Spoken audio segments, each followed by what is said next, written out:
새해 첫 인사를 드립니다. 안녕하세요. 법과 판례를 쉽게 풀어드리는 법이야기의 김지미 변호사입니다. 2020년이 밝았습니다. 해가 바뀌면 필연적으로 사회적 나이가 오르는데요. 연령은 법에서도 참 중요한 의미를 갖습니다.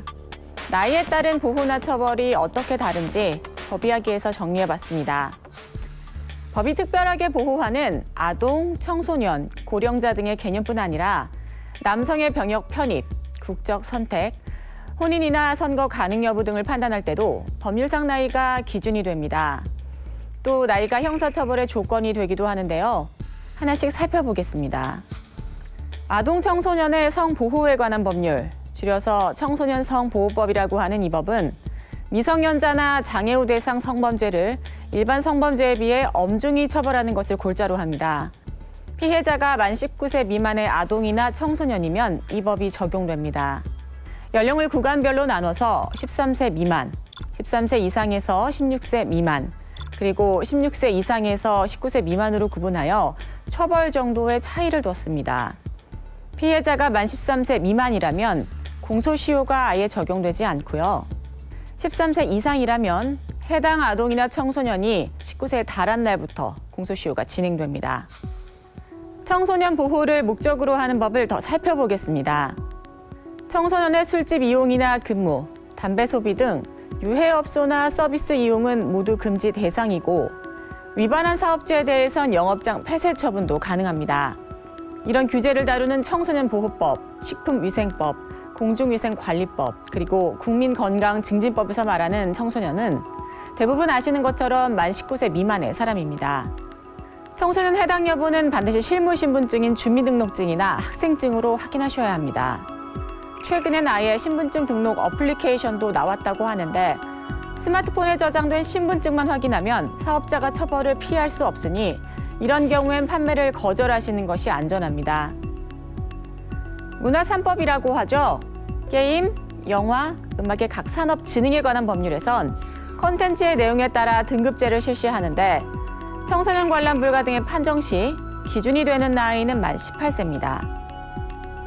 이번엔 어린 학생이 범죄의 주체, 즉 가해자가 된 경우를 보겠습니다. 형사 미성년자라는 말 많이 들어보셨죠? 형사 책임을 인정해서 처벌하려면 범죄자가 최소한 만 14세 이상이어야 한단 말인데요. 이 사회적 합의가 최근 들어 많이 흔들리고 있습니다. 도저히 어린 학생이 저지른 것이라고 믿기 어려운 잔혹한 범죄들이 언론에 보도되면서 형사 미성년자 연령이 너무 높으니 낮춰야 한다는 주장이 끊임없이 제기돼 왔습니다. 실제로 법무부는 재작년 12월에 형사 미성년 연령을 13세로 낮추는 내용의 기본 계획을 발표했고 국회에서도 12세로 조정하는 연령 개정안이 2건이나 발의돼 현재 법리적 타당성을 검토하고 있습니다. 국가인권위원회 등 일각에서는 아동의 구금이 최후의 수단이어야 한다는 점에서 적절치 않다. 이렇게 반박하기도 하는데 여러분 생각은 어떠십니까? 남성의 경우 만 18세가 되면 군입대 예정자 리스트에 오릅니다. 이걸 병역 준비역에 편입된다라고 표현하는데요. 이를 위해 만 19세가 되면 군대에 갈 수 있을 만한 신체적 능력이 있는지 그 정도는 어떤지 측정하는 신체 검사, 즉 병역 판정 검사를 받습니다. 물론 이것은 강제 소환 절차를 말하고요. 만 18세가 넘으면 자원하여 입대하는 것도 가능합니다. 고등학교 졸업 후에 바로 군대에 가는 경우가 여기에 해당하죠.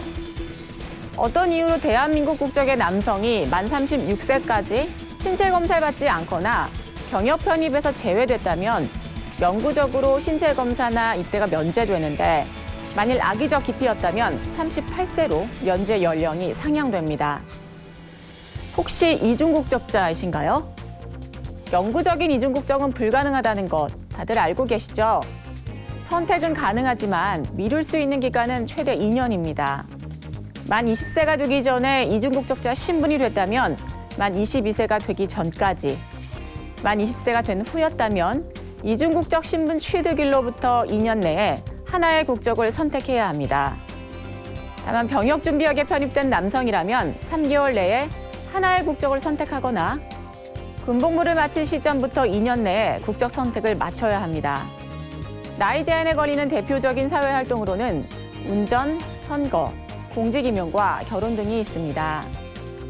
일종 특수나 대형 면허는 만 19세 이상, 그 외 운전면허는 만 18세 이상이어야 취득할 수 있고 만 16세가 넘어야 오토바이를 탈 수 있습니다. 곧 국민의 대표를 뽑는 총선이 열리는데요. 대통령과 국회의원에 대한 선거권은 지금까지는 만 19세 이상의 국민들께 주어졌죠. 그런데 선거권 연령을 만 18세 이상으로 변경하는 공직선거법 개정안이 지난해 12월 국회를 통과했습니다. 개정된 공선법은 다가오는 4월 15일에 있을 총선부터 시행됩니다. 4월 15일을 기준으로 만 18세 이상이시라면 어떤 사람을 대표자로 세울지 고민해 보시기 바랍니다.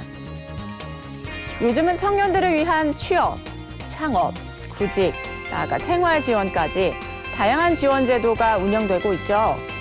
고용노동부 산하의 한국고용정보원은 온라인 청년센터를 통해 지원 내용을 공개하고 있습니다. 여기서 말하는 청년은 만 18세 이상, 만 34세 이하의 사람을 말합니다. 지난해 초 가동연한을 65세로 보는 대법원 판례가 나왔는데요. 다만 법이 보장하는 근무기한인 정년은 아직은 60세입니다. 국민연금법상 수급 시기는 60세가 법률상 기준 연령이지만 실제 수급 시기는 연도별로 조금씩 차이가 납니다. 2012년을 기준으로 60세, 2013년부터는 61세로 5년마다 1년씩 올라서요.